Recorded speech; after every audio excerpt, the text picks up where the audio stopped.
ज्योति kitchen से चिल्लाती हुई अपने पति से बोली, प्रकाश, मैंने तुमसे कितनी बार कहा है, मुझसे तुम्हारे माता पिता की और सेवा नहीं होती।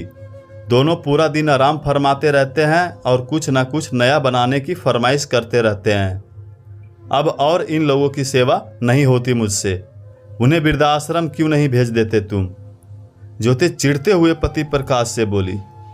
प्रकाश बोला, ज्योति, एक बार यह सारी जायदाद हम दोनों के कब्जे में आने दो, फिर मैं इन्हें वृद्धाश्रम भेज दूंगा।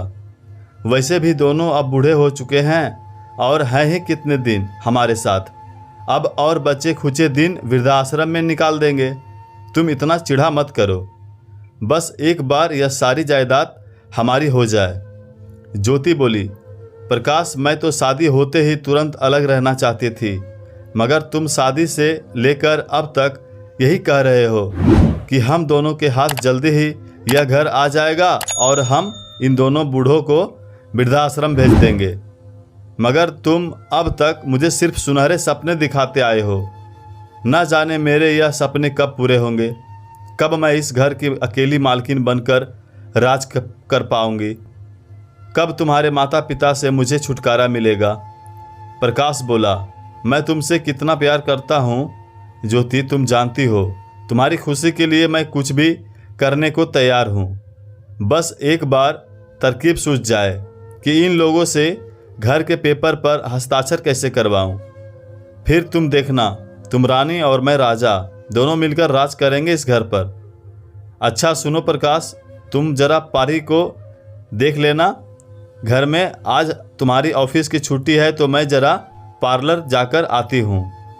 ज्योति अपना पैसों वाला बैग हाथ में लेते हुए बोली। प्रकाश बोला, हाँ, तुम बेफिक्र होकर जाओ, मैं यहाँ परी को संभाल लूँगा। प्रकाश अपनी बेटी परी को सुलाकर जैसे ही कमरे से बाहर निकलता है, प्रकाश की माँ बिमला जी बोली, प्रकाश, मैं बिल्कुल रात को सो नहीं पाई। पंखा बहुत आवाज़ कर रहा है, न जाने पंखे को क्या हो गया है। आज तो तेरी ऑफिस की छुट्टी भी है, तू आज ही पंखे को ठीक करवा दे ताकि मैं रात को चैन से सो पाऊँ। उतने में बोलते बोलते बिमला जी को ज़ोर ज़ोर से खांसी आने लगी। धीरे से उठकर उन्होंने पास वाली बोतल में रखा पानी गिलास में निकाला और पीने लगी। थोड़ा पानी गले में उतरा और थोड़ा पानी गले से उतरकर उनका कपड़ा भिगो गया। उम्र अधिक होने के कारण उनके हाथ पानी पीते वक्त कांप जाते थे। बहू से गर्म पानी मांगने की हिम्मत नहीं थी उनमें, क्योंकि बहू ज्योति सास ससुर को बस झेल रही थी। वह उनका एक भी काम प्यार से करने को तैयार नहीं थी। बहू ज्योति का पारा हमेशा सास ससुर पर चढ़ा ही रहता, और अगर सास ससुर ने अपना एक भी काम बहू ज्योति को करने कह दिया तो ज्योति गुस्से में उन दोनों पर आग बबूला हो जाती। अब तो सास ससुर दोनों बहू के आगे कुछ कहने की हिम्मत ही नहीं करते थे। विमला जी पानी पीकर बोली, और बेटा, खांसी भी बढ़ती जा रही है। उस दिन भी तुझे दवाइयों का पर्चा पकड़ाया था, मगर तू नहीं लेकर आया। आज तो तेरी छुट्टी है, अब आज ना मत कहना। मेरे खांसने के कारण मुझे तो दिक्कत हो ही रही है, तेरे पिताजी को भी अब हल्की खांसी हो गई है। और तू तो जानता है, अगर एक बार तेरे पिताजी को खांसी हो गई तो महीना भर उन्हें आराम नहीं पड़ता। फिर तुझे हम दोनों के लिए दवाई लानी पड़ेगी, इसलिए आज पक्का दवाई ले आना।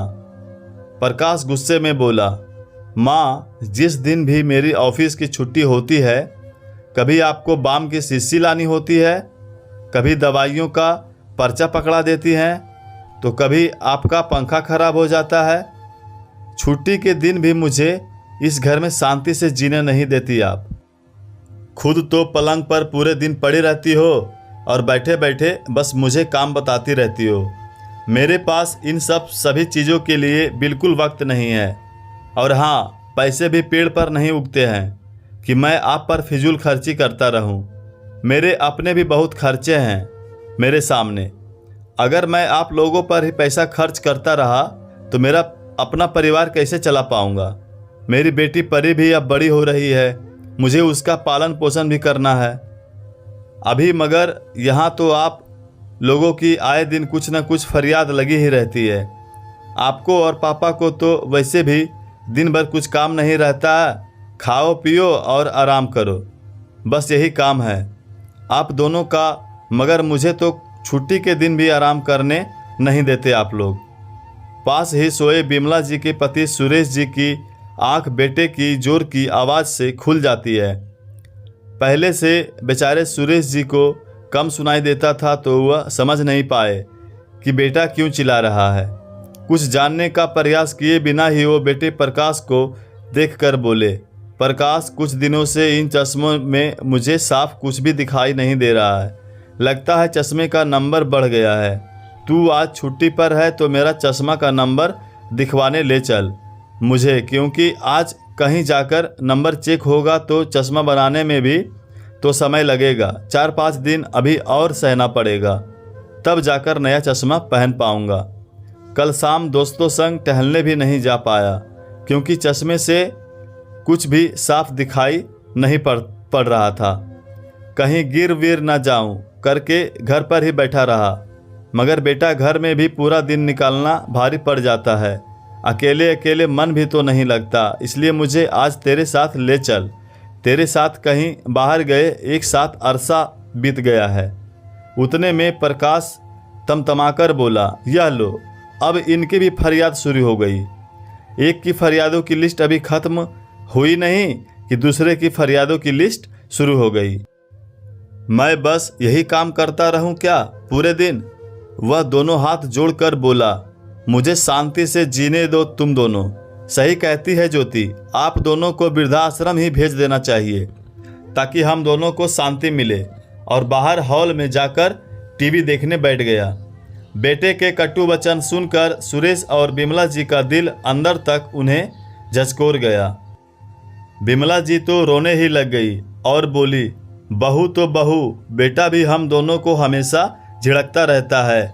अभी थोड़े दिन पहले ही बहू से मैंने कहा था कि बेटा आज मेरे लिए खाने में थोड़ी खिचड़ी बना देना, तो उसने बात का बतंगड़ बना दिया था और वह बोली, आप दोनों बूढ़ों को तो वृद्धाश्रम ही भेज देती हूँ, वहाँ सभी लोग आपकी फरियाद बराबर पूरी करेंगे। कम से कम मैं और मेरा पति तो यहाँ शांति से रहेंगे। अब तो बात बात पर बेटा और बहू दोनों हमें वृद्धाश्रम भेजने की धमकी भी देने लगे हैं। मैं तो यह जिल्लत भरी जिंदगी से तंग आ गई हूँ। रोते हुए बोली बिमला जी, भगवान से कितनी प्रार्थनाएं की थी तब जाकर प्रकाश पैदा हुआ था हमारे घर, मगर हम कहाँ जानते थे भगवान इतने सालों बाद बेटा देकर हमें बुढ़ापे में यह दिन दिखाएगा। सुरेश जी बोले, हाँ बिमला, उस दिन घर कितना खुशियों से भर गया था और आज यही बेटा हमें बात बात पर सुनाकर चला जाता है। क्या कुछ नहीं किया हमने प्रकाश के लिए, अपना सब कुछ कुर्बान कर दिया उस पर।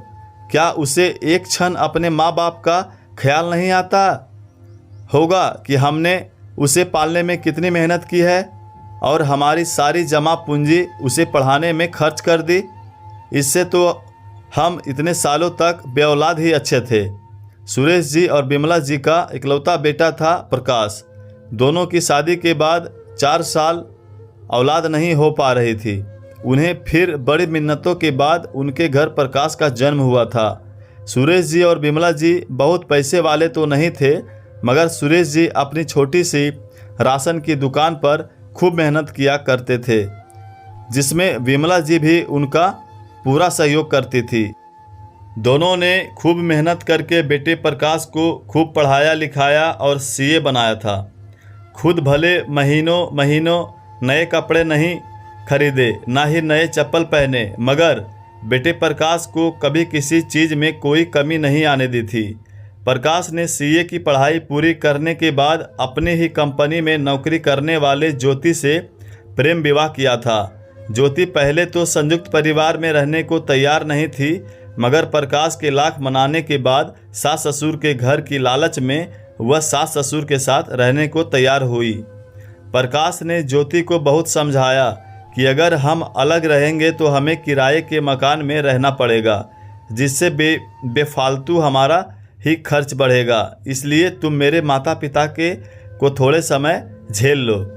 प्रकाश और ज्योति दोनों बूढ़े को जल्द से जल्द वृद्धाश्रम भेजना चाहते थे, मगर घर अभी भी सुरेश जी के नाम पर था, इसलिए लालच में साथ रह रहे थे। अब तक बेटे बहू को घर अपने नाम पर करने की तरकीब नहीं सूझी थी, इसलिए अपना सारा गुस्सा दोनों वृद्धा पर निकालते रहते। ज्योति भी आज के ज़माने की आधुनिक लड़की थी, जो प्रकाश के माता पिता की कभी इज्जत कर ही नहीं पाई। जब देखो ज्योति उन दोनों पर बिना बात के ही चिल्ला पड़ती, कभी उन्हें अनपढ़ या जाहिल तक कह देती थी, मगर वे दोनों बेचारे सुनते रहते और सोचते जैसे भी हैं अपने ही बेटे बहू हैं। यह बात और है कि प्रकाश और ज्योति इन दोनों को अपना बिल्कुल नहीं मानते थे और इन दोनों से जल्द छुटकारा चाहते थे। बिमला जी को रोते देखकर सुरेश जी बोले, आओ बिमला, हम भी बाहर बैठकर थोड़ी देर टीवी देख लेते हैं, शायद मन कुछ हल्का हो जाए। और दोनों धीरे धीरे बाहर हॉल में आकर बैठ गए ताकि कुछ देर टीवी देखकर वक्त बिता सकें। उतने में प्रकाश के फ़ोन पर पत्नी ज्योति का फ़ोन आया। प्रकाश बोला, हाँ डार्लिंग, बोलो ना, क्या हुआ।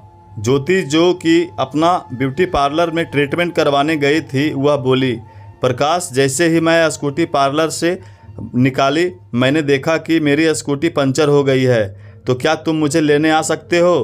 प्रकाश बोला, हाँ ज्योति, वैसे भी आज छुट्टी ही तो है, अभी आता हूँ, तुम वहीं रुको, बोलकर प्रकाश तैयार होकर पत्नी ज्योति को लेने निकल पड़ता है। सुरेश जी और बिमला जी सोचने लगते हैं कि बेटे को हमारी दवाइयों, चश्मे और पंखा ठीक करवाने का बिल्कुल समय नहीं है, मगर पत्नी को ब्यूटी पार्लर से लाने का समय ही समय है। अभी थोड़ी देर पहले जो बेटा हमें इतने ताने दे रहा था और गुस्सा कर रहा था, बीवी का फ़ोन आते ही उसके मुंह से प्यार वाली चाशनी टपकने लगी। सुरेश जी बोले, अब अति हो गई है बिमला, हम लोग जितना सह रहे हैं, बेटे और बहू हम दोनों को उतना अधिक कष्ट दे रहे हैं। आखिर यह मकान हमारा है जिसमें यह दोनों हमारे साथ रहते हैं। अब मुझे इन दोनों को यह बताना ही पड़ेगा कि अभी हम दोनों का आत्मसम्मान मरा नहीं है। यह दोनों हमें क्या वृद्धाश्रम भेजेंगे, उससे पहले हम उन्हें इस घर से निकालेंगे। बिमला जी भी बेटे बहू से रोज़ बेइज्जत होकर थक चुकी थी। वो बोली, आप सही कहते हैं, हमने इन दोनों को बहुत मौके दिए ताकि यह लोग शायद सुधर जाए, मगर अब अति हो गई है। यह दोनों तो हमारा अपमान करने का एक मौका भी नहीं चूकते हैं। बिमला जी को फिर से ज़ोर ज़ोर से खांसी आने लगी। सुरेश जी दवाइयों का पर्चा लेकर बाहर निकले और बिमला जी के लिए दवाइयाँ ले आए। सुरेश जी को चश्मे में बराबर दिखाई नहीं दे रहा था, मगर मेडिकल वाले भैया ने मदद कर दी थी। प्रकाश और ज्योति जब घर आए तो सामने का नज़ारा देखकर उनके पांव से ज़मीन सरक गई। सुरेश जी और बिमला जी के साथ काले कोट में वकील बैठा दिखाई दे रहा था, जिसे सुरेश जी ने खुद फ़ोन कर घर बुलाया था। वह वकील घर के सामने कागजात लेकर बैठा हुआ था। प्रकाश और ज्योति के घर आने पर वह वकील बोला, आप लोगों पर आपके माता पिता केस करना चाहते हैं। यह दोनों आपको अपनी पूरी प्रॉपर्टी से बेदखल करना चाहते हैं, इसलिए उन्होंने मुझे यहाँ बुलाया है। प्रकाश और ज्योति सकपका कर बोले, क्यों पापा, ऐसा क्यों करना चाहते हैं आप। सुरेश जी बोले, जो बेटा बहू हम दोनों को हमेशा झिड़क कर बात करते हैं, हमें हमेशा बेइज्जत करते हैं और हमारा ध्यान तो बिल्कुल भी नहीं रखते हैं, ऐसे बेटे बहू के पास हम दोनों को नहीं रहना है और ना ही हमें उनको अपने प्रॉपर्टी में से कुछ भी देना है। और सबसे बड़ी बात, हमें ही हमारे घर से निकालकर वृद्धाश्रम भेजना चाहते हैं। ज्योति को यह सुनकर पहले तो गुस्सा ही आ गया, फिर वह गुस्से में बोली, तुम दोनों बूढ़े कुछ ज़्यादा ही जोश में आ गए हो। खाना पीना तो मैं ही देती हूँ, क्या यह भूल गए आप लोग। बिमला जी बोली, बहू, खाना बनाने वाली 1000 मिल जाएगी, मगर तुम्हारे जैसी तो एक भी नहीं चाहिए। प्रकाश अपने हाथों से सब कुछ जाता हुआ देखकर ज्योति से बोला, चुप रहो अभी तुम। और अपनी माँ से बोला, माँ, एक माँ तो कभी कुमाता नहीं हो सकती, तुम हमारे साथ ऐसा कैसे कर सकती हो। बिमला जी बोली, जब बच्चे कपूत निकल जाए तो माता को कुमाता बनना ही पड़ता है।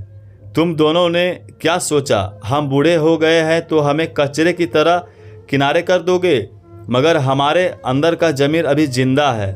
वहाँ बैठा वकील बोला, कानून के अनुसार यदि बच्चे अपने माता पिता की इज्जत ना करे, उन्हें सामने जवाब दे या उनकी सेवा ना करे, उन्हें वृद्धाश्रम भेजना चाहे, तो माता पिता का पूरा फर्ज बनता है कि वह अपनी जायदाद में से उन्हें बेदखल कर दे।